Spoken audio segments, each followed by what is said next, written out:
just seen is part of an astounding collection of psychic phenomena. Demonstrations of the powers of the mind. Everything that your eyes will witness in this film is real. Nothing has been staged. There are no actors. Only real people who may have found powers that lurk within us all. You may find this reality more difficult to believe than fiction. That is why we ask you to open your eyes, open your minds, and enter into a world that is truly beyond belief.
Psychokinesis, faith healing, is that folklore, myth, or reality?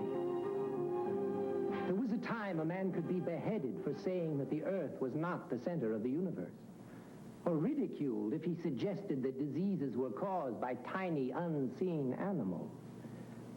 Today we accept those ideas unquestioningly, as we accept the fact that you can send color pictures and sound through the air, or that man can walk on the moon. Why can't we expand our beliefs to encompass other powers? Powers that exist even in the lowest forms of life. For instance, the simple microbes that have produced this yogurt, do they feel emotions? Do they feel love, hate, and hunger?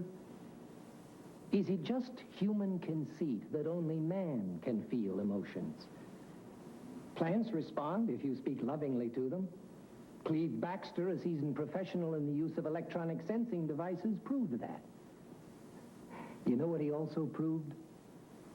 That yogurt gets hungry. First, we have taken a small sample of the yogurt and put it in a glass vial, glass container. This container is included in a metal box that's shielding the yogurt from outside electromagnetic spectrum energies, electrical interference. The lead goes to the instrumentation, which in this particular case is not the conventional polygraph equipment, but we've switched over to electroencephalograph. Now, the electroencephalograph is instrumentation ordinarily used to monitor brain waves from humans. The thing we found is that we can get a consistent and meaningful recording on the EEG from a yogurt sample, and the problem now, of course, was to build into the experiment a remote stimulus. Now, the remote stimulus that we've used in this particular case is to feed nutrient to a sample of the same yogurt located a considerable distance away in the same laboratory environment. These are the actual electrodes that are used during the experimental runs, and they are made of silver wire mounted and attached to wires going into the shielded box and through a cable leading to the EEG. Now, the The silver electrodes are immersed in the yogurt sample, and this is clamped into place.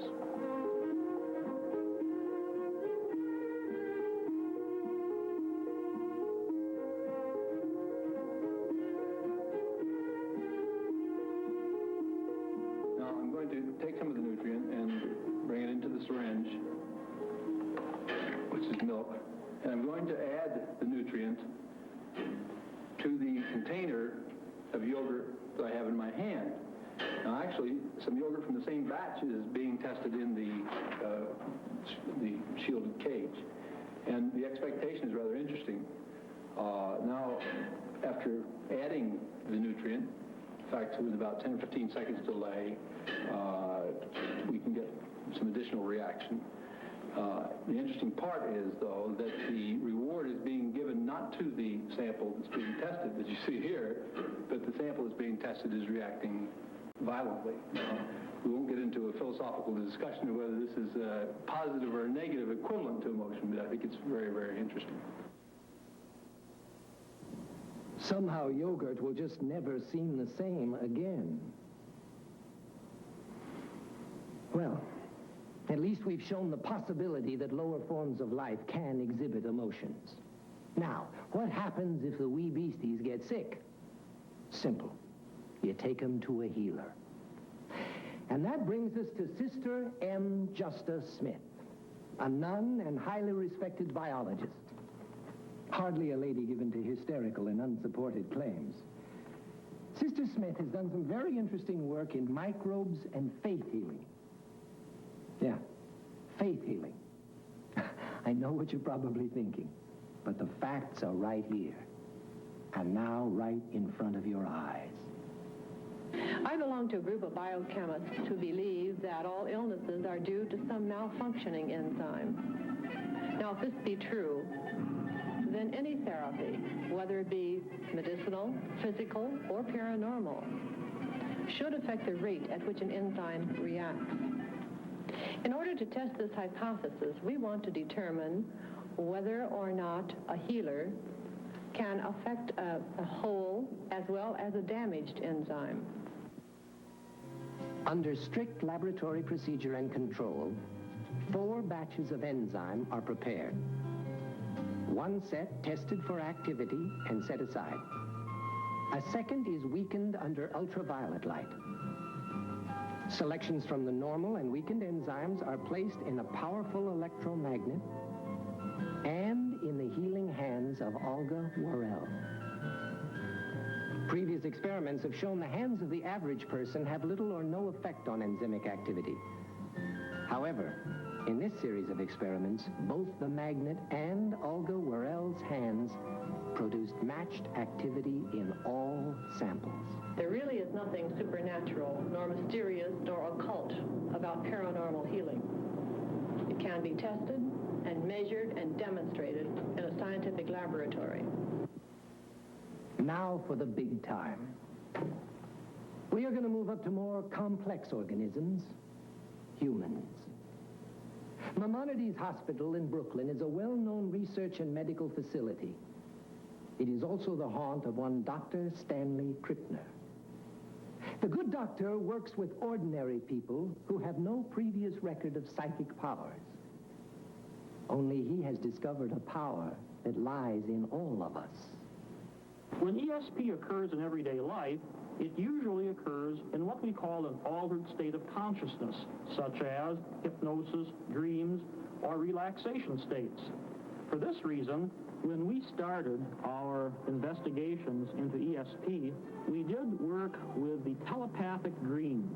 In other words, we had one of our subjects sleeping in a soundproof room trying to dream about a message that was being sent to him from a distant point. At that distant room, one of our psychologists spent most of the night looking at a picture, trying to project or transmit the image of that picture into the dreams of the sleeping subject.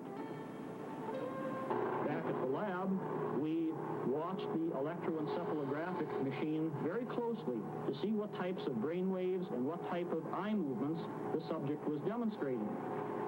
When he began to produce rapid eye movements, we knew that he was dreaming. Michael, wake up. Can you tell me what's been going through your mind now? Yeah. I was at a circus and was laughing at a clown in a big red suit. It was making me laugh. He was very jolly. And he was holding these 3 big red balloons. And I was a holiday, either Christmas or the 4th of July. That's it. That's all I think. Okay, thank you. You can go back to sleep now. In the experiment that you just saw, the target picture was a scene in Honolulu of Santa Claus during a Christmas party on the beach. The dream report from the sleeping subject mentioned a circus and a clown in a big red suit, therefore showing some correspondence with the festive atmosphere of the Christmas beach party. Then when the subject went on to talk about red balloons and a fat and jolly man, he's capturing some of the color and some of the atmosphere which we associate with Santa Claus. Finally, the subject does specifically mention Christmas, therefore adding an additional correspondence to this particular picture. One more? Okay. Here is Douglas Dean, author of the bestseller Executive ESP, and a well-known researcher into the untapped powers of the mind. I'm attaching myself to the sensor of a plethysmograph instrument. The plethysmograph measures blood volume changes. The blood volume changes with the heartbeats and with emotional states in the body. And I'm using the instrument in telepathy experiments to see if the body registers receiving telepathic messages even when the conscious mind is not aware of it. 2 people, one a sender and one a receiver, each submit 5 names of people with strong emotional meaning onto cards. 5 more telephone book names which are neutral, and 5 blanks make up a 20-card deck which the sender looks at one at a time in random order and at random time. Do you feel relaxed all right? Yes, I do.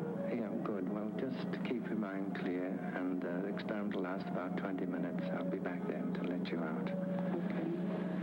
I'll just check that the plethysmograph... The receiver lies relaxing on a bed with her finger attached to the plethysmograph and does not know what the sender is doing, nor when. While this is going on, I am monitoring changes in her finger volume on the plethysmograph.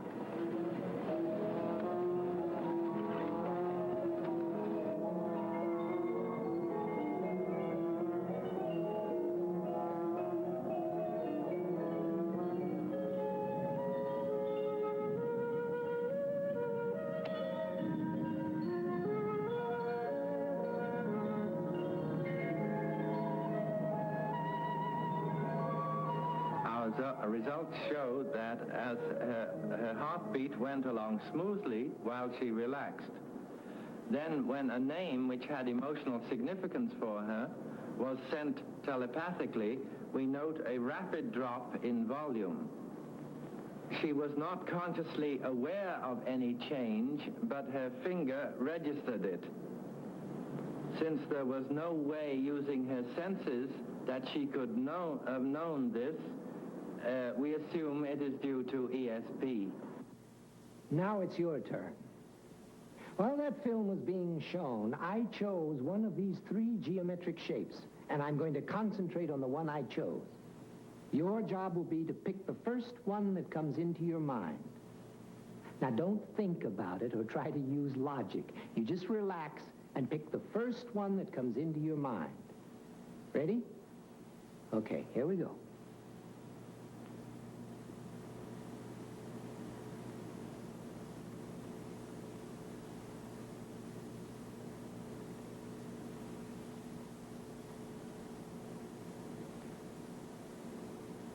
The one I was concentrating on was the triangle. How many of you picked up my thoughts? The odds were 2-1 against the correct choice, normally. Most of you correctly picked the triangle because we cheated.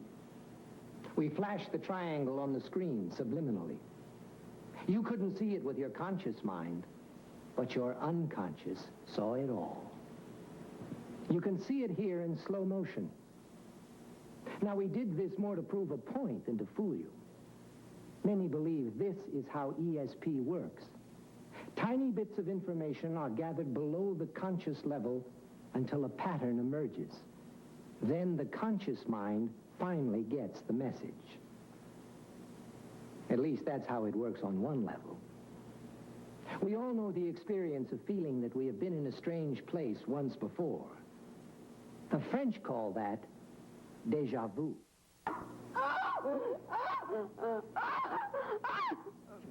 Why is that woman screaming? Because she's drowning in a flood in 1908. This is her form of déjà vu. She's in another life. A life that appeared under hypnosis in this very room. Believe me, no fakery is involved in this, as you will see. Feel your eyes becoming heavier, heavier. Feel yourself wanting to close your eyes with your eyes. This is David Friedman, Heavy. a member in good standing of the American Institute of Clinical Hypnotists. Place your arms The down. woman we will call Susan. Easily. Susan is a housewife of no noticeable psychic powers. She is normally a quiet, unassuming, almost shy lady. Relaxing. She has been hypnotized only once before. Feel the ball. It was during this hypnosis that very strange things began to happen. Foot relaxing. The producers of this film heard of it and prevailed upon Mr. Friedman and Susan to repeat the experiment before our cameras. Relaxed and easy. No one knew where this would lead. Wave of relaxation. The results were remarkable. Your calf muscles and knees relax. Feel your... We are approaching a tunnel. A tunnel. A tunnel that is dark and long. When I reach the count of 0, you will walk through the tunnel. I will count from 1 to 4. At the count of 4, you will be exposed to the light. The light. You will have a very vivid impression as a light is revealed to you. Feel yourself drifting easily, comfortably, backwards in time, backwards and easily. 1 and 0 as you easily walk through the tunnel, easily and quite comfortably. 1, 2, easily. 3, as you begin to see the light, and 4. Where are you? I'm in Wyoming. In Wyoming? What city in Wyoming?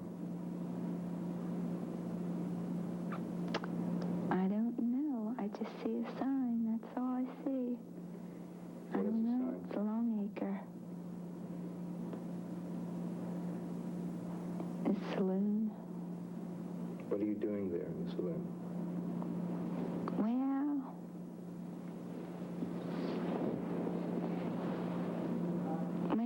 I take money from men for favors. That's what I do. Do you earn a lot of money? Not very much. Do you like what you're doing? Not very much. But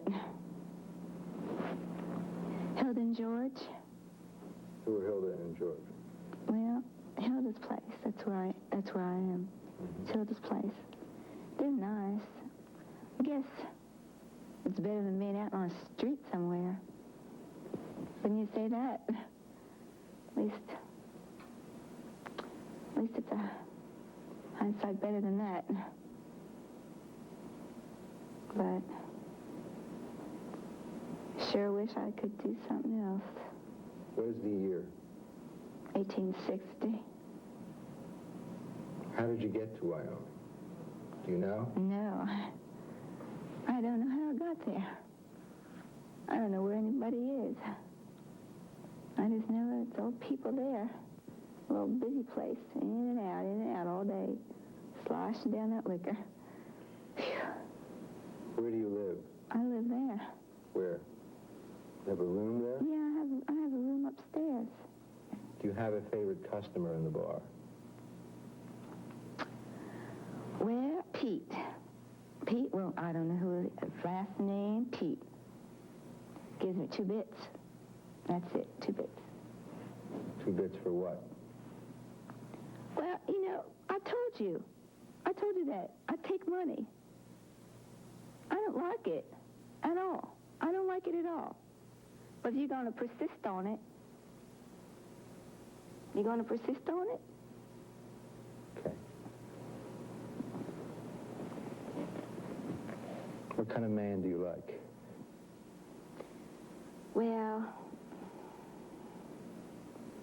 I like a very nice, gentle man who talks with me as me, not from here, from this kind of place. Do you understand me? Yes. Hilda's nice, though. She really is nice. And they're very good to me. I should be happy here. Oh, poor Angie. Aren't you happy, Angie? Well, I guess I could be a lot happier, but I guess I could be a lot unhappier. I said before that I could be laying out in the middle of nowhere. But here I am. I just guess I should be kind of lucky. As the session wore on, Susan again entered the dark tunnel. When she emerged this second time, she exhibited mannerisms and speech patterns we had not seen before, neither in her present nor her past life. Where are you? In Kansas. Kansas. Do you know what year it is? 1908. Do you know the town in Kansas? Houghton, Kansas. How old are you? 12. What is your name? Julie. Do you have a best friend? Molly. Molly. Jameson. Molly Jameson. Molly lives with us. I don't know where her parents are, but Molly lives with us. She doesn't feel too well. She has trouble with her leg. So I'm with her a lot. Okay. Does she go to school with you? No. No, she doesn't go to school. But I help her. I want you to come back to where we were before the flood. You will answer some questions concerning the flood. You will be able to answer them because you will have a clear picture in your mind. Julie, you're back at the flood scene now. Oh, it's Where are you? the water.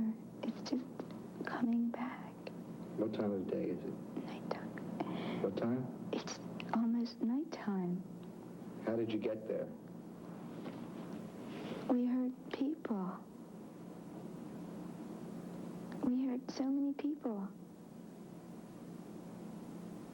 Oh, it's terrible. It's just terrible. Everybody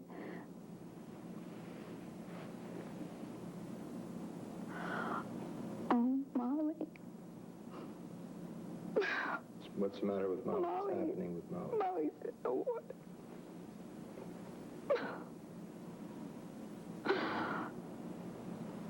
Oh, I'll have to get her. I can't. I don't see my... Ollie. Oh, please.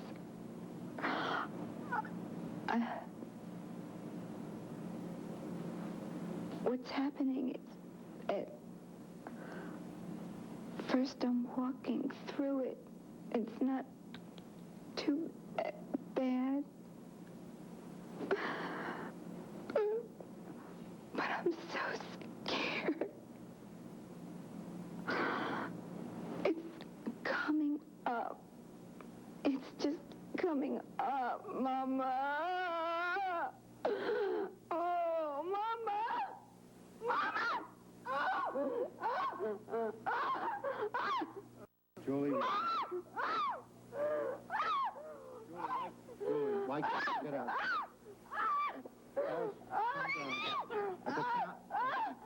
At the count of 3, you will relax. 1, 2, you are relaxed, 3. Relaxed. Good. Has Susan led previous lives? Only a long series of hypnotisms with her would provide the necessary details to check out her other lives. But we do know some things. There is a town in Kansas called Holton. There was a flood in that area in 1908.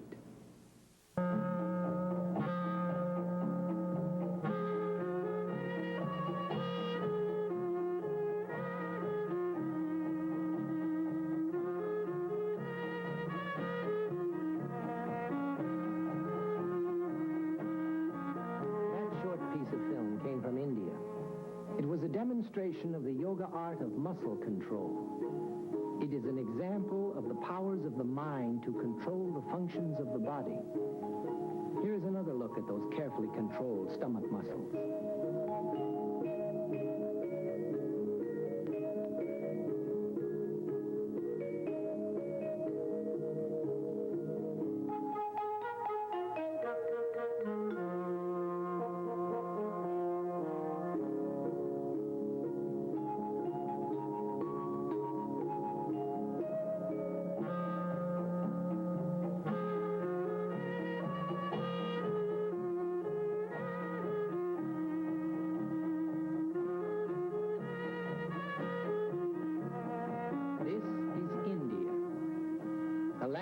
For centuries brought forth remarkable men dedicated to unlocking the mysteries of the human mind.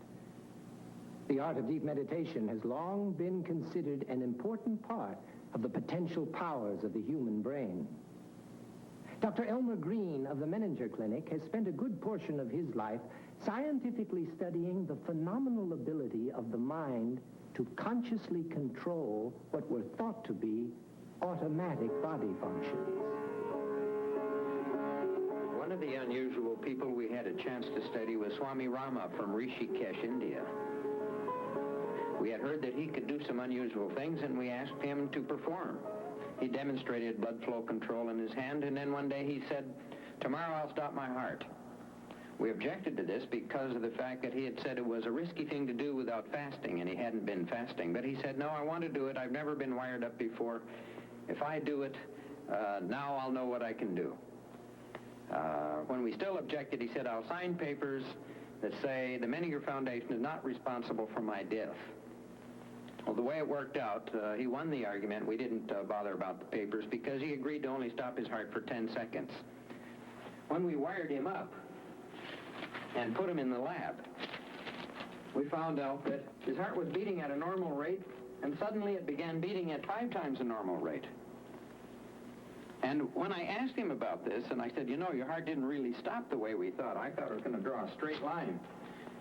He said, "Well, you know, when you stop your heart this way, it still flutters in there." Later on, we took this record to a cardiologist to find out what was really going on. And he said, "Well, this phenomena is called atrial flutter. And you know, the heart is just fluttering in there." He happened to use the same word that the Swami used. And then the cardiologist said, The blood pressure has dropped. He is probably fainted. By the way, what happened to this man anyway? We said, well, nothing. We took off his wires and he went up and gave his lecture. But all that control isn't limited to the yogas. Take Jack Schwartz, for instance. How do you go about a pain control problem from the inside? What do you do? Well, there's a process of being non-attached. Are you saying you look at yourself in an objective way? Oh, yeah, totally objective. And in no circumstances subjective, because it's the subjectivity what makes, and the indoctrination we have gone through, that's what is in our subconscious mind, what tells us that we should feel pain and we should bleed and we should get infection, which interfere with the process. You know, you said an interesting thing. You said fear, and then you said unconscious. Right. And what it sounds like is what you're saying is that you have to get conscious control of the unconscious. Jack discovered his ability to consciously control normally unconscious, involuntary processes when he was a boy in Holland. He has demonstrated all sorts of unpleasant things to doctors to show that the mind can control pain and bleeding. After Jack had been wired up, Judy assists Dale Walters in the control room in monitoring Jack's brainwaves, heart rate, and other physiological indicators, while Jack demonstrates pain and bleeding control. They use a closed-circuit TV to correlate Jack's movements with the polygraph records. The calibrations are set and we're ready to go now. Okay, we're ready to go. How about letting me see that needle, Jack? This is your weapon. Right. It looks like a regular steel needle. What is it exactly? Well, it is a so-called sailmaker's needle. It is about 4.5 to 5 inches long. And as you see, it is not any special preparation on it. It's even rusty. Yeah, it looks a little rusty. And of course, you are putting nicely your germs on it now too. So before I'm going to pierce this through the arm, let us sterilize it first with my germs too, so we get a kind of nice intermixing of germs and bacteria. And we cannot do it with, normally we do this on the floor with my foot to show that the body will not take any infection, that it will throw the different foreign bodies which wouldn't go into the body are thrown out. So anytime that you feel that I should put this needle through now, of course I'm going to pierce the needle really through from this point through this point, and I'm not going to look if there are any specific arteries involved or veins or capillaries involved. So I will just keep talking to you, and if you can support my arm a little bit, then we can put it right in there. Oh, right. All right, okay. So, okay. So now it is through, and we can leave it in there for a couple of seconds. Well, it looks like it's buried about half an inch deep in your bicep. Yes, it is really. As you see, an interesting thing again occurred. It comes right out of a vein here, which is kind of pronounced vein. Out of a small and vein. here again by accident, I put it in a vein here too. It is as if it's. I noticed something interesting as you're doing that. I can feel all sorts of tissue things happening inside as you're pushing it. Yeah. Well, here again, it is not as if I'm putting a needle through my arm, but I'm putting a needle through a arm, which just happened to be part of a body which I temporarily possess in order to function through. And then again, the mind, in a non-attached, subjective way, is looking from a distance at it and monitoring the whole process. Well, when you pull this needle out, do you want me to hold it again, or do you? Not necessarily. Okay. Now it is out, and now what you could do, if you would grab the arm and kind of wring so that you don't cover the holes, so that the holes are still visible, wring it like a dish rag and put pressure upon it with tremendous power. You can use all your physical power for that. I can try to force some blood out of it. Right. I noticed that by forcing it up, I could force one little drop of blood. One little drop, which we now, of course, and it stops immediately, and the hole will start closing.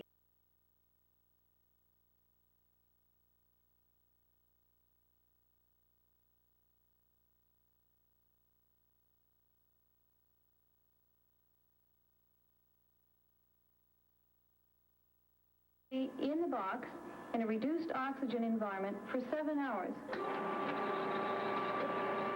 We're looking at the brainwave rhythm of the yogi in the box. He's now been in the box for 7 hours.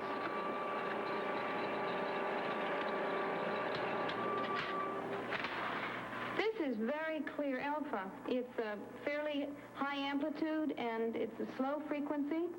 He has produced this alpha wave nearly continuously for the 7 hours that he's been in the box in a situation which most of us would probably be panic-stricken. Now this indicates that he's in a very quiet, relaxed mental and emotional state, and he's also in a quiet physiological state. Jack Schwartz and Yogi Raj, two extraordinary men. Men who have spent years developing the unusual muscles of their minds to perform deeds far beyond the grasp of you and me. But what of you and me?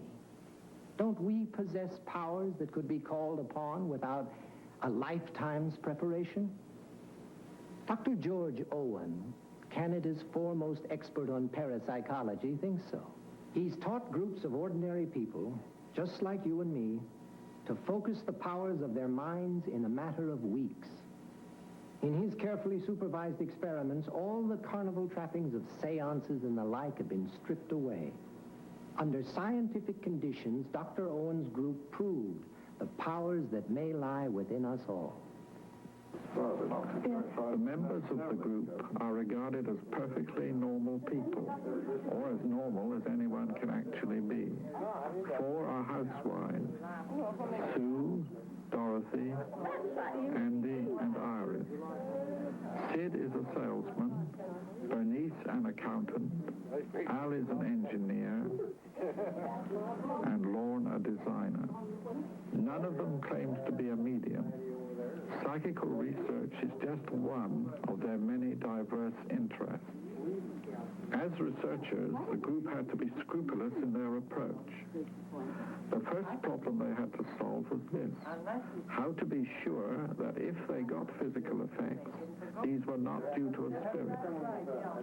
So they decided to make up a completely fictional character, an imaginary person with the given name of Philip and a completely imaginary biography.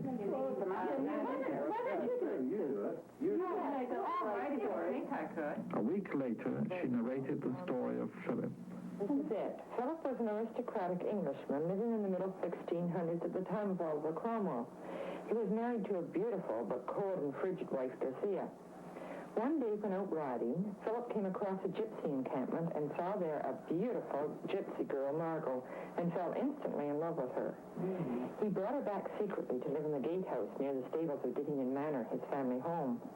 For some time he kept his love nest a secret, but eventually Dorothea, realizing he was keeping someone else there, found Margot and accused her of witchcraft and stealing her husband.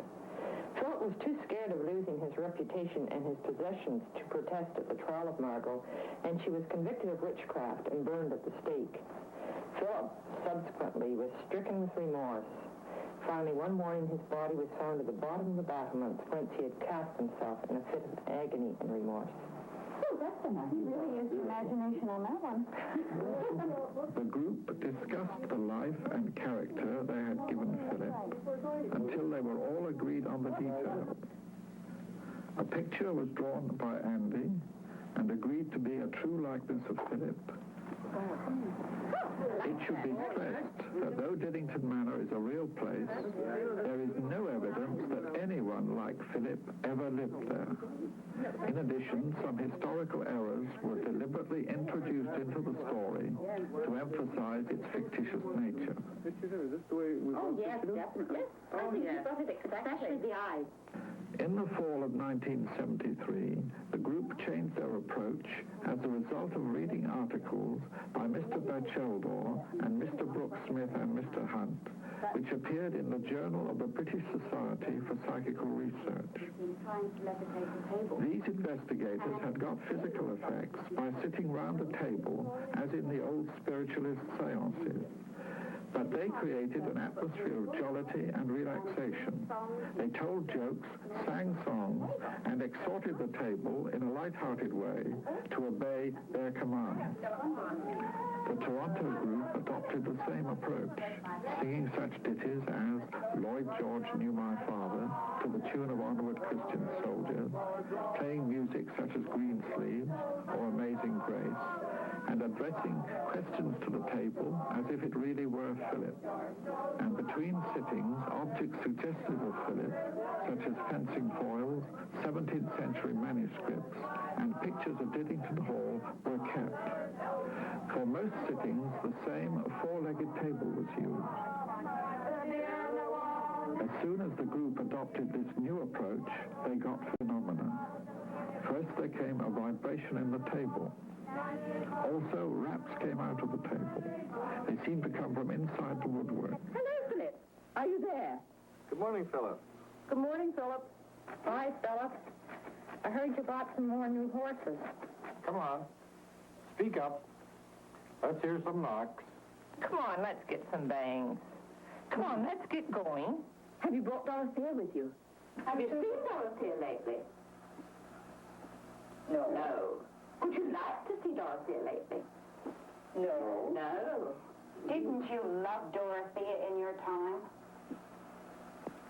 No. That was too... A bit louder, Philip, please. Yes, we need them louder. Come on, louder. Good and louder. Good and louder. Did you like Dorothea? Did you love... Margot? Margot. Oh, yes. Yes. Say it again. Did you love Margot? Good. Come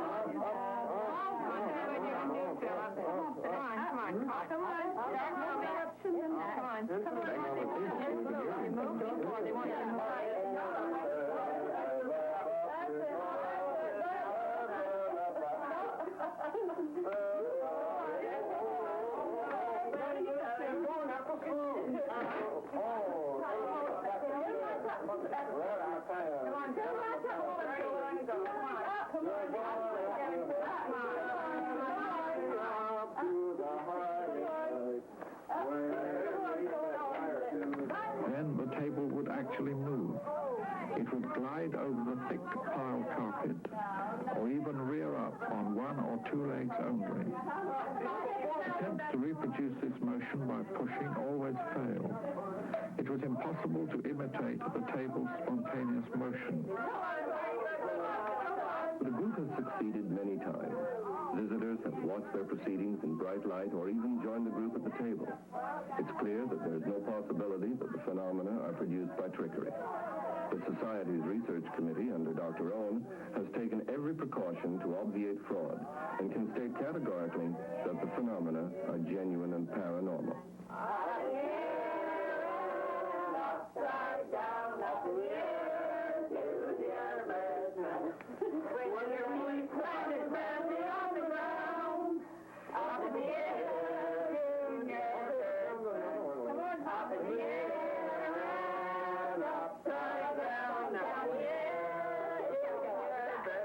We found that Philip, the imaginary communicator, will answer questions put to him by sitters or visitor. One rap for yes, two raps for no. Philip, of course, has no independent existence. He says just what a majority of the sitters happen to think he ought to say. It is a case of psychokinesis by committee. If a question has an obvious answer, the response, whether in the form of one rap or two, comes promptly and with emphasis. If, however, the members of the committee take time to individually reason out what the question means, or are doubtful as to the right answer, then the response is feebler and delayed. Let me tell you, our resident cynics went over every frame of that film. There are no wires. There is no camera magic. That really happened. Now, Philip was an imaginary ghost, but ghosts just may be real. When a person dies, there is a weight loss of a few ounces that medical science cannot explain. Something that has weight leaves the body. It can be measured, but it cannot be found. What is it? Is it the soul? If it is the soul, where does it go? A Chicago doctor did a survey of several hundred patients who had died and been brought back through medical miracle. Many of them were angry at the medical team. Although they were separate instances, all of the experiences had a similarity. They had found death an indescribably wonderful sensation. These patients had experienced a separation from the body of a spirit-like self-entity, and that spirit hung around, gazing down at the body, trying to tell the medical team not to bother, that death wasn't so bad. But no one would listen. But there do seem to be some who listen, perhaps too well. And one of the most amazing is our next subject. He's a young English lad named Matthew Manning. And his story is so amazing, so startling, that we decided to let it unfold to its incredible conclusion. A conclusion that is shattering in its totally unassailable logic and proof. My wife, Valerie, and I were living in a modern house 5 miles from Cambridge. Andrew, our youngest child, was 6 at the time, Rosalind was 7.5, and Matthew was 10.5. The pattern of life in our household was, I suppose, rather ordinary, and the day would begin when I went downstairs to open up the fire that had been burning overnight and to draw back the curtains. One February morning in 1966, I had completed this domestic chore, and having drawn back the curtains, I noticed on the floor a silver tankard lying on its side, and this tankard was normally kept on a shelf. I put the tankard back onto the shelf, and at breakfast time asked the family if they had any explanation as to why the tankard was on the floor, and no one had. And in addition, of course, there were no signs of forcible entry into the house. The following day, I repeated my routine and found the tankard for a second time on the floor. The third morning, the tankard was again moved, and in addition, I noticed on the dining table, there was a pottery dog normally kept at the other end of the room in the center of the table. And there was also a large vase of flowers with its water unspilled on the table in front of the place where my wife normally sat. I think at that moment, I instinctively felt the explanation was poltergeist. From that time on, the disturbances in the room became more serious, but the events always took place between 7 and 20 past 7 each morning. Tables, chairs, ashtrays, cushions, ornaments would be moved and upturned, but nothing was ever damaged. 5 years elapsed, and my family began to see the earlier events in some perspective. Matthew, then 15, was now at public school, and we had moved from our modern house to an older house, this house, which had been built in the 17th and 18th centuries. It was Easter 1971, and Matthew was home from school, when suddenly all the occurrences opened up again, but this time with renewed vigor. Well, I think the thing that sticks out in my mind most was the fact that we would go into one room and find that everything was upside down. It was as if the room had imploded and everything was thrown towards the center. You'd find tables on top of one another and chairs overturned and everything taken off the walls, just as I've arranged this room to give you some idea of what it was like. Sometimes every room in the house was like this. As soon as we tidied up the first room, we would find the second room exactly the same. And then by the time we'd cleared the second room, the first room would be again disarranged. Beds would be stripped or turned upside down or upended. On one occasion, I even remember my sister's bed was stripped, and then put half out of a first-floor window so that there was all the bedclothes and half the bed hanging out of the window. I remember one occasion we had a broom on the landing, and we went upstairs and found it was balanced across the banister at the top, just sort of like this, in mid-air, and it was exactly perfectly balanced. And we took it away and tried to rebalance it, and it was extremely difficult to do. I remember when I was in the kitchen with my younger brother, and the trolley came towards us at quite a speed. It didn't make any noise, so we presumed that the wheels must have been above the ground. We were so scared we just ran away. I could see no early conclusion to these events, and I was becoming increasingly concerned for Mathews' position when he returned to school. I could see that possibly he would be an outcast or victimized, or that he would be accused of stealing possibly, or that some other boy, quite innocently, would be compromised. And I was most anxious that this shouldn't occur. I remember very clearly the hastily convened meeting that I had that Sunday evening with the headmaster. As a housemaster and a headmaster, one does meet with a variety of situations in education, but I must say that the strangest, I think, that I've ever encountered was this meeting with Mr. Manning back in the summer of 1971.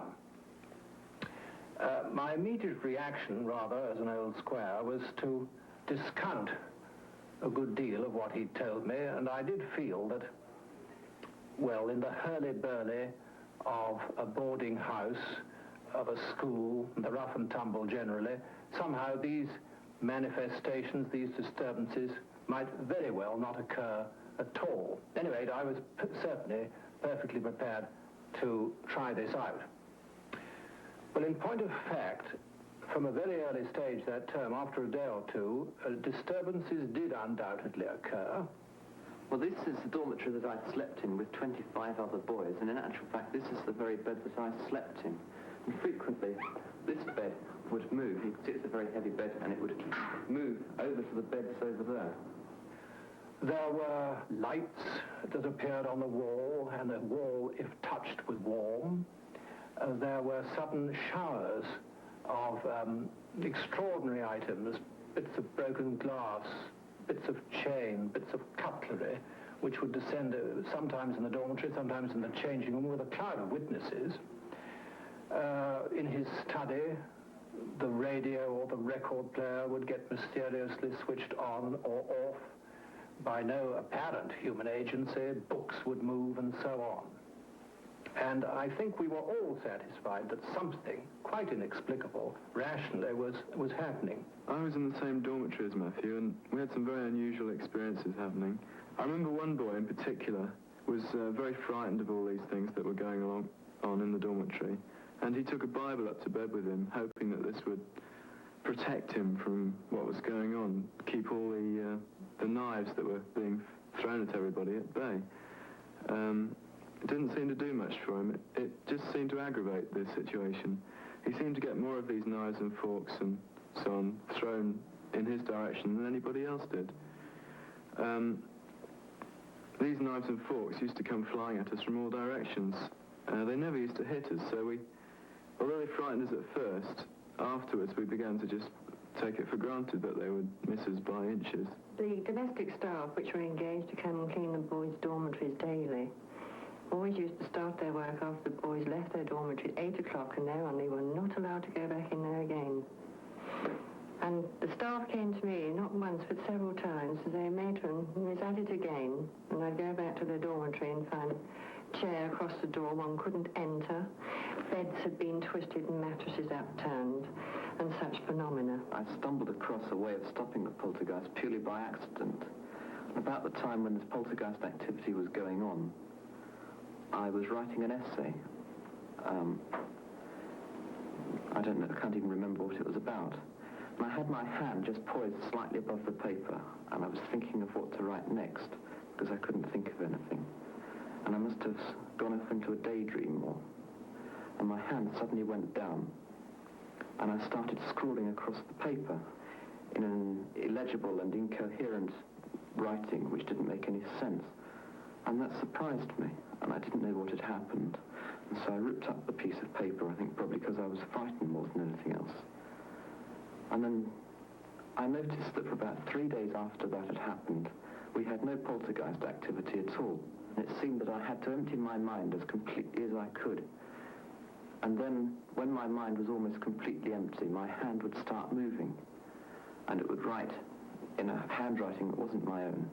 And I kept doing this automatic writing, and this was eventually what stopped the poltergeist activity.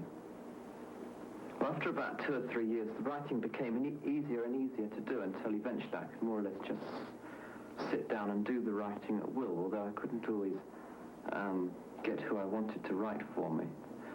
And then the writings, or the messages, began to come in different languages, foreign languages, and as I can only speak French, I think this surprised rather a lot of people, especially when I received messages in Arabic and Russian. I had all the foreign scripts translated. The Arabic script I sent to the American University of Beirut, where Professor Suhail Bushrui translated and analyzed them. He was so interested that he came to London and presented us with some very startling facts. Apparently, these scripts were written by 5 different people from entirely different cultural backgrounds. Also, all the scripts referred to a person called George Lang, who apparently had been murdered in Saudi Arabia. I made subsequently inquiries about this person, George Lang, at the Saudi Arabian embassy and other authorities, but as soon as I mentioned the name, nobody wanted to know, and I couldn't get very much further. The most intriguing case is that of 15 letters or messages signed by Kephalos Nektarios. He was a bishop in the Greek Orthodox Church who died in 1920 and was made a saint in the Greek Orthodox Church in 1961. These messages are all addressed to Archbishop Athenagoras, the present metropolitan of the Greek Orthodox Church in Great Britain. It would be far too complicated to go into the details and contents of these letters, but His Eminence, the Archbishop, studied them very carefully and subsequently issued a statement which was then published all over Europe. And this is partly what he said in the statement. The case of Matthew Manning is beyond any form of logical investigation. I can positively say that the young man has been in no position to know of certain things which were contained in those messages. And when asked by a journalist why he thought that Bishop Nektarios was sending messages through an outsider, His Eminence answered, "I have always accepted that God has many ways in sending messages to his people, even to his archbishops." And the other person who interested me was somebody called Robert Webb, and I had a lot of writing from this man. And we then went to the Public Records Office in Cambridge and found that this man had actually lived in this house between about 1680 to when he died in 1733. I then had to do a project for school. It was a history project, and I decided to do a project on 18th century social life, and I decided that I was going to concentrate on Robert Webb. And I hadn't got much information about him. I'd been to the Public Records Office and they couldn't help me much because most of the documents had been lost through floodwater. And it was about this time, when I needed a lot more information to make up the project, that Robert Webb said in some automatic writing that he would supply all the names that were missing that I needed. And he said that there were about 500. From that moment on, in this room, which at that time was my bedroom, my bed was along here, these names began to appear. And we came in one morning and we found this Robert Webb scrawled across the wall. We shut the room up again. And we came back about 10 minutes later and there was another one scrawled on the wall, and which is also Robert Webb. These signatures continued to appear at the rate of 70 or 80 each day until we got about 500 all over the door and the walls and even on the ceiling. It was interesting to note that every signature was dated. Nobody actually ever saw the signatures appear, but one only had to leave the room empty for 5 minutes or so. And then we'd come back and find more signatures. I started to number the signatures and also put big letters up on the wall so that it would make documentation easier. We were all amused when a new signature appeared, utilising the letter T that I'd put up on the wall to write the name Thomas Buck. One night, we found in this old-fashioned handwriting on the door, signed by Robert Webb, Zeno, hearing a young man speak too freely, says for this reason we have 2 ears and 1 tongue, because we should hear much and speak little. The next morning we all came down to breakfast and observed at the place usually occupied by myself a flyleaf from a book. Upon this flyleaf was repeated with the same misspellings and in the same handwriting the quotation that earlier had appeared on my door. Upon the reverse side in a different hand was inscribed, Thomas Coas, write this on the last day of July 31st, 1791. The date when the message appeared on the door was 31st of July, 1971. Over the last few years, I've had literally hundreds of messages in automatic writing from Robert Webb, and the last one of which I received this afternoon actually while we were filming. I wrote down, what do you think of all these lights that are in your house? He replied, such pretty light as I never see in mine house.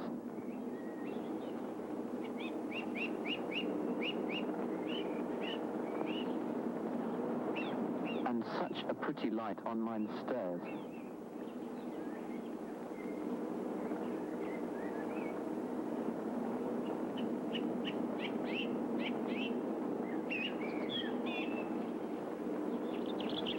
Oh, for some pretty light in mine bedchamber. Oh, and such many persons in mine house. So I then reminded him that it was not his house, but our house. Never have I heard the like of such nonsense, he said. Off with you. And then he signed his name very angrily, Robert Webb, in big scrawly writing. Well, as well as the automatic writing that I do, I also get a lot of automatic drawing. Many of these are signed by well-known artists, like Dürer, Picasso, Rowlandson, Klee. I don't always get drawings, of course, from people whose work I like. I get a lot of drawings from Picasso, and I don't like his work, and I don't like him doing drawings through me. I find him a very aggressive artist, and I rather feel he likes to dominate me. And somebody like Dürer, who is another artist who I've had a lot of drawings from, is completely the opposite. Dürer is much more delicate and gentle than Picasso, who has on occasions even smashed my pens. Beardsley is an interesting artist, and when he draws, he always makes a mistake and then will proceed to black it over or turn it into something else. Of course, not all the drawings are signed by well-known artists. A lot of them are unsigned, and there are also many with signatures of artists whom we have not yet managed to trace, including the drawings of birds, which I've most liked doing. These drawings always start from the center and then work out towards the edges. I always find it interesting to do these drawings because I never know until the picture is finished what I'm going to draw. It's a bit like having a magic painting book where you just put on the water and the picture appears.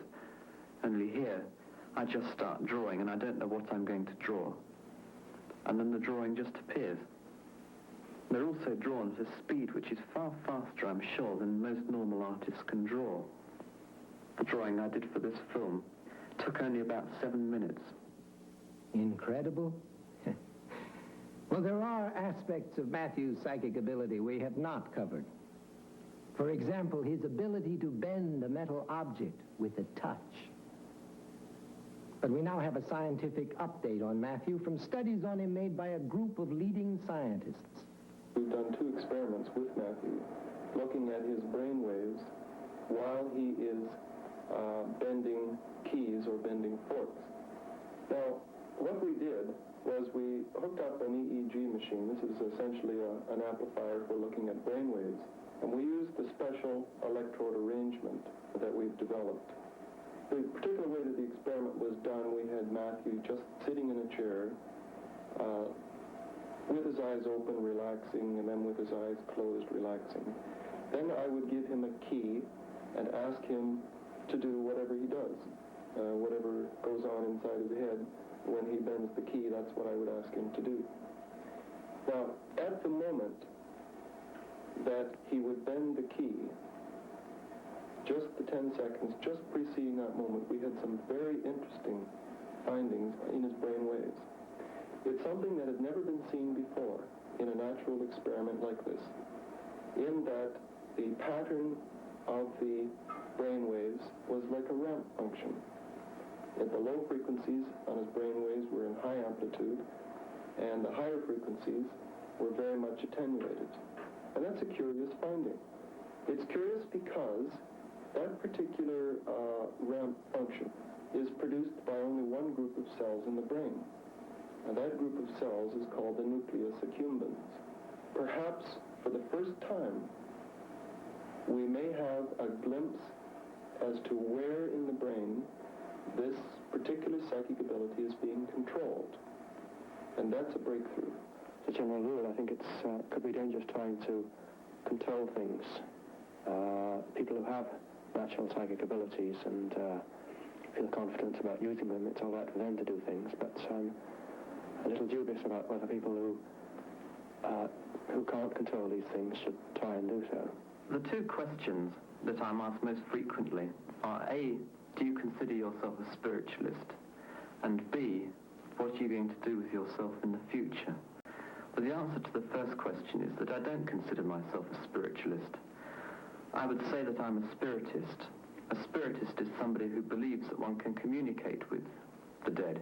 A spiritualist is somebody who turns that belief into a quasi-religion. I don't intend becoming a full-time metal bender or spoon bender. I can't think of anything more banal than bending spoons for the rest of my life. I don't intend becoming a full-time medium either. That doesn't agree with my views, because I don't think one should make money out of gifts such as I have.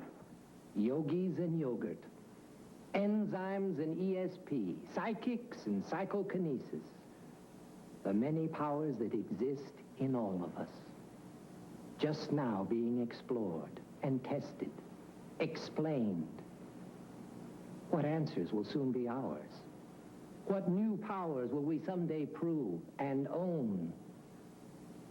The dark recesses of the mind are slowly finding a new dawn.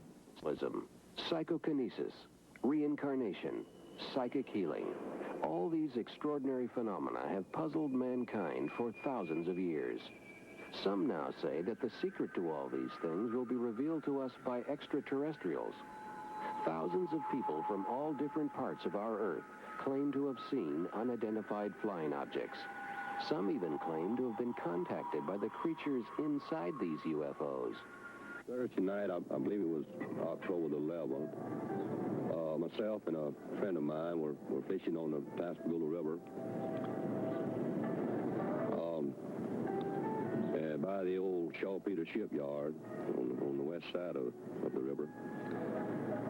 And I don't know, it just seemed to be all of a sudden that one of us looked around and heard something like a zip noise, and it just appeared that it was some type of spacecraft, and we saw a blue flashing light, and almost immediately they seemed like the end of the craft opened up some way, and three things came out of it. I don't know. I mean, I still can't say whether it was beings or robots or what it was, but and they approached us almost immediately, and two of them took hold of my arms, and I seemed to just raise up to the level that they were, which they were about a foot or a foot and a half off of the ground, and they carried me inside of the spacecraft. This is Charles Hickson, a Mississippi shipyard worker who claims to have encountered an unidentified flying object, a UFO, in 1973. Two eminent scientists later placed him under hypnosis and concluded that he was telling the truth.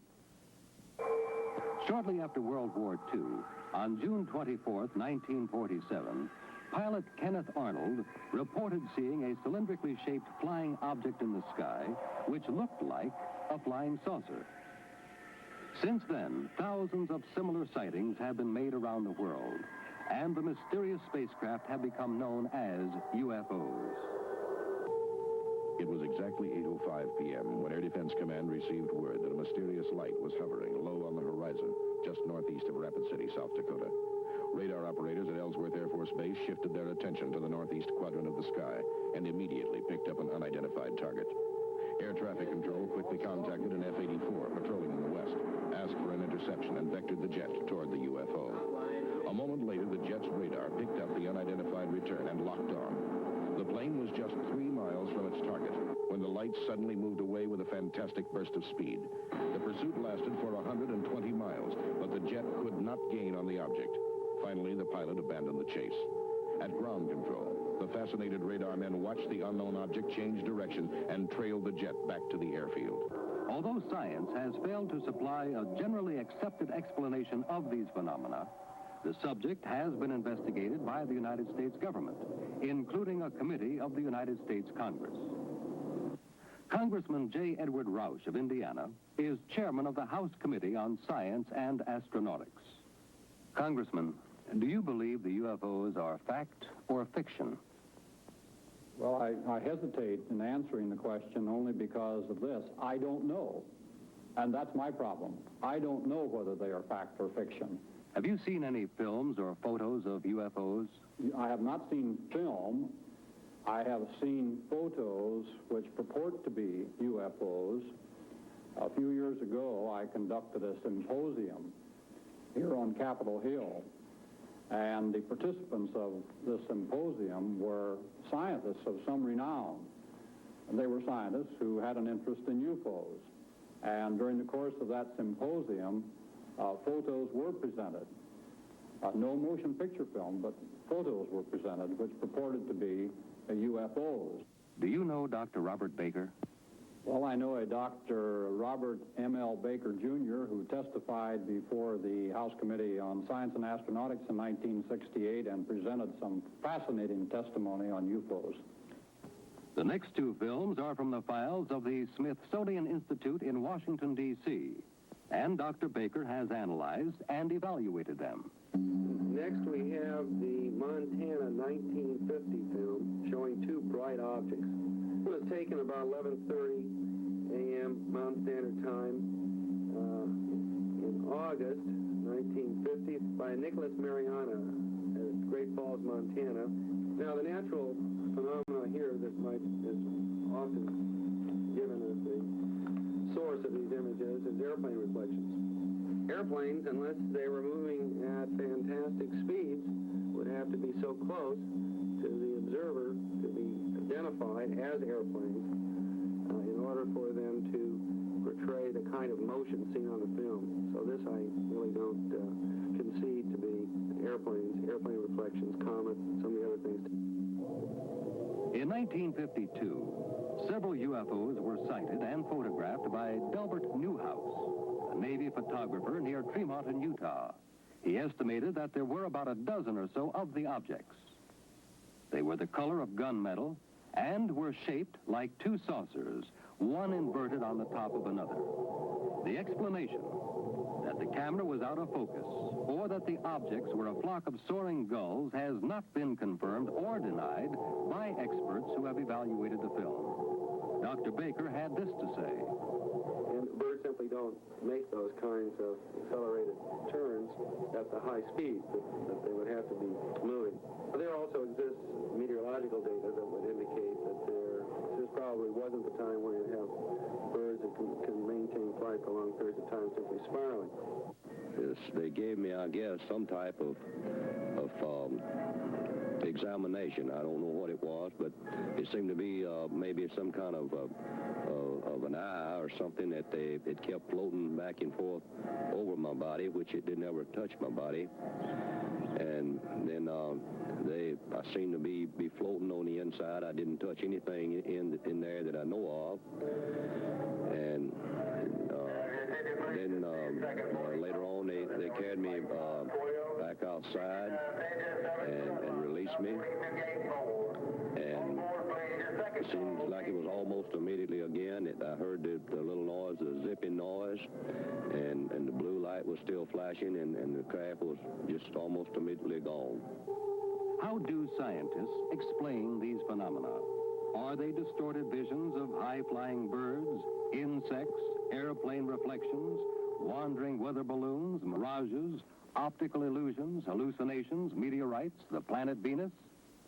Or are they really little green men from another vastly superior solar system? This is Stanton T. Friedman, nuclear physicist and lecturer, the only American scientist devoting full time to the study of UFOs. Mr. Friedman, you have been studying UFOs for 15 years. What are your conclusions? The evidence is overwhelming that planet Earth is being visited by intelligently controlled extraterrestrial vehicles. In other words, some UFOs are somebody else's spacecraft. There are no good arguments against UFO reality if we consult the evidence. What evidence is there?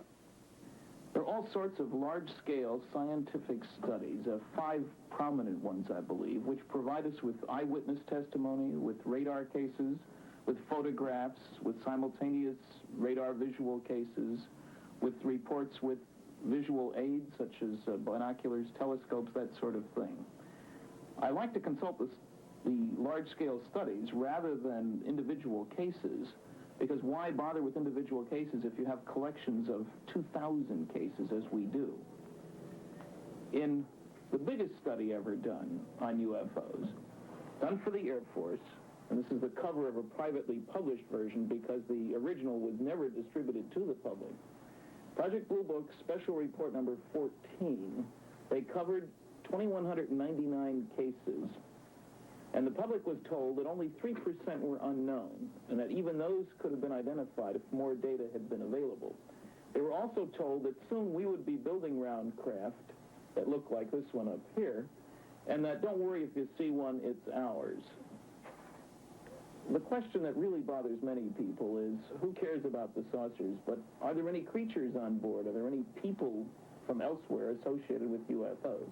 Of course, the answer is that UFOs have been seen on the ground, many instances, have also been accompanied on occasion by characters, creatures, whatever you want to call them.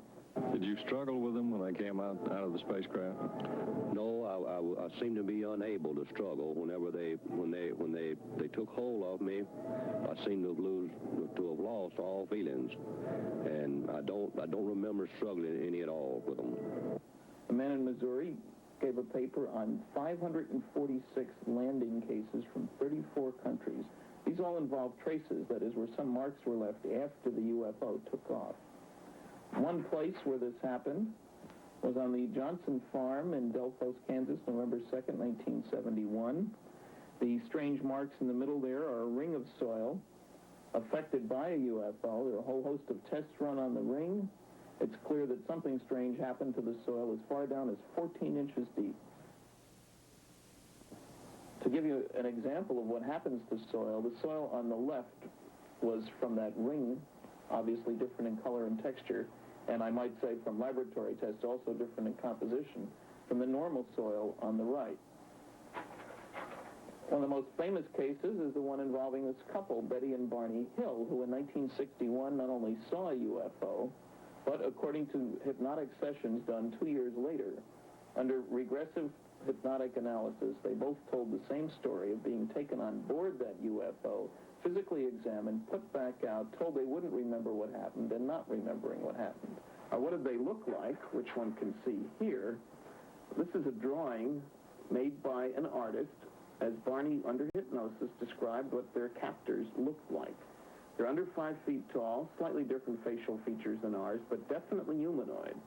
The communication system for these characters amongst themselves was kind of a murmuring sound, which didn't make any sense at all to Betty or Barney. Did they communicate to you anyway, or to each other? No, they didn't try or communicate with me. I did hear, well, one of them made some kind of a buzzing like noise, but the other two, I didn't hear any noise from them whatsoever. Another version of what they look like, this is a drawing made by an artist, a composite based on hundreds of eyewitness reports. And obviously most landings don't get reported. This character's about 4.5 feet tall or so, 2 arms, 2 legs, a head and a body, slightly different facial features, obviously not like any of our friends down here on Earth. What did they look like? Well, they were about 5 foot tall, I guess, and they had some features of a human being, but they had more or less like pinchers or claws or for hands, I didn't see any toes on their feet. They seemed to be just, their feet seemed almost round. And the body, if it was a body, it didn't have any clothes on. It seemed to be, whatever it was, it seemed to be skin tight and wrinkly looking. Here's a sequence still under evaluation from Salt Lake City, Utah, taken as indicated there, March 1972. Man was driving along, spotted just barely visible, little object up there, got out, snapped pictures as it moved across from left to right. You can see how the features in the background change. Mr. Friedman, is there any justification for us to be so concerned about them? There are two justifications, really. The first is pragmatic. Think of what it would mean to us on planet Earth if we had systems able to duplicate UFO behavior. Up, over, and down, high speed, no noise, no pollution, no burning of vital resources. With all these visits, why haven't they made contact? If you mean why haven't they landed and said, take me to your leader, as all the cartoonists talk about, the answer is obvious. Planet Earth has no leader to be taken to. If you mean, does their behavior make any sense? I think it does. Actually, all we have to do is look at our own Apollo program, and we see a parallel. We have lunar excursion modules. That is, strange-looking flying craft carried on board a mother craft, if you will, the launch vehicle. Then they hover out in the boondocks on the moon. You wait a while, they land, nobody around to help. You wait a little longer, and a couple of humanoid-looking creatures get out, wander around, pick up rocks, play games, get back into their craft, take off by themselves, disturb the soil behind them, rendezvous with the mothership, and head off toward another planetary body. The same sequence has been observed down here by Earthlings. One of the pioneer astronauts was Brigadier General James McDivitt. In 1965, he spent 4 days in outer space as command pilot of the Gemini 4 spacecraft. General McDivitt, do you believe that UFOs exist? Yes, as a matter of fact, I do. I know that UFO, which stands for unidentified flying object, is a real thing because all you have to do is see an unidentified flying object or any unidentified thing that's flying, and you've seen a UFO. I think there are a lot of other people around, though, that feel that some of these UFOs, as we call them, are really spacecraft from other planets. I don't really know. Have you ever personally observed a UFO? Yes. During my flight on Gemini 4 in 1965, I saw an object in space fairly close to our spacecraft that I could not identify. It looked to me like maybe the upper stage of another rocket. I tried to take some pictures of it, but unfortunately the pictures did not come out properly. We never were able to identify what it was, and all of our ground radar tracking data indicated that there shouldn't have been another object anywhere near us at the time. General McDivitt, do you know of anyone else who claims to have seen a UFO? Well, yes. As a matter of fact, I know all kinds of people who claim to have seen them. Some of them are very legitimate, and some of them, I think, are just having fun. I had an opportunity recently to meet a gentleman from Mississippi who claims to have actually been taken into a spacecraft by a couple of men. And quite frankly, I believe that that gentleman is telling what he considers to be the truth. He wasn't looking for publicity. He wasn't trying to be funny. He was trying to be very honest. He was very sincere. And quite frankly, I walked away from the whole conversation with him believing that what he said is true as far as he's concerned. A trained observer in space, would he be less likely to detect something or perceive it as perhaps an unidentified flying object as opposed to the man on Earth who is untrained and does see something strange in the sky? I don't really know. I think it's, even the trained observer gets pretty excited when something new comes in his view, whether he's looking at a rock on the ground or some foreign spacecraft. I don't really know. It would be an interesting thing. I know I got pretty excited when I saw that thing in space, mostly because I thought I was going to run into it. The spacecraft looked like? Inside the spacecraft, about all that I could tell, it was a bright glowing light. I don't know what source the light came from. I didn't see any light fixtures or bulbs or anything like that. There was a cut on your arm that you noticed a couple of days after this incident that suddenly healed. Do you have any explanation for that? No, sir, I don't. I don't have any explanation for it. It's gone away now, and There's no scar or anything left. Strange lights in the sky and UFO sightings are still being reported daily, not only by startled citizens, but by responsible and trained observers like military and civilian airline pilots, airport tower control operators, and police officers. In November 1973, Officers C.C. Smith and Joe Wynkoop of the Los Angeles Police Department reported a UFO sighting. Officer Smith, would you care to tell us about it? At approximately 15 minutes to 10 Monday evening, several citizens from the East Los Angeles area phoned our station and stated that they were observing what they thought was an unidentified flying object. After receiving several of these phone calls, Officer Wynkoop and I were dispatched into the East Los Angeles area to investigate these possible sightings. We observed the object traveling in a southwesterly direction and gave pursuit of the object. While in pursuit, I was passenger officer and I was broadcasting a pursuit to my division watch commander, Sergeant Groen of Hollenbeck Division, LAPD. During the pursuit, I managed to take one photograph. This photograph negative was booked into police property using this report and this divisional record number. Public interest in UFOs is heightened by constant streams of headlines about the reports of curious objects in the sky. These are slides of actual photographs of UFOs as taken by people around the world who observed sightings. Hundreds of theories have sprung up as to the origin of these mysterious objects. One favorite source is the planet Venus, which after the sun and the moon is the third brightest object in the sky.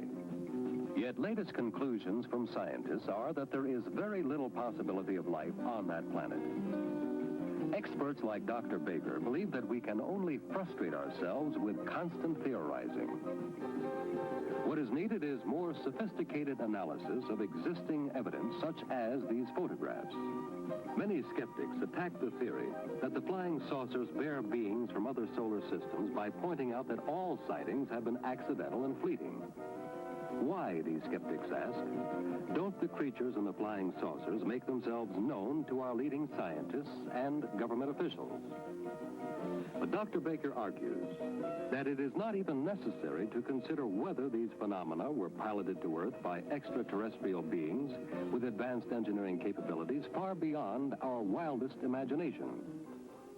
He declares that when we find something we can't explain, curiosity should drive us to discover an explanation which is satisfying to us and to others in the scientific community.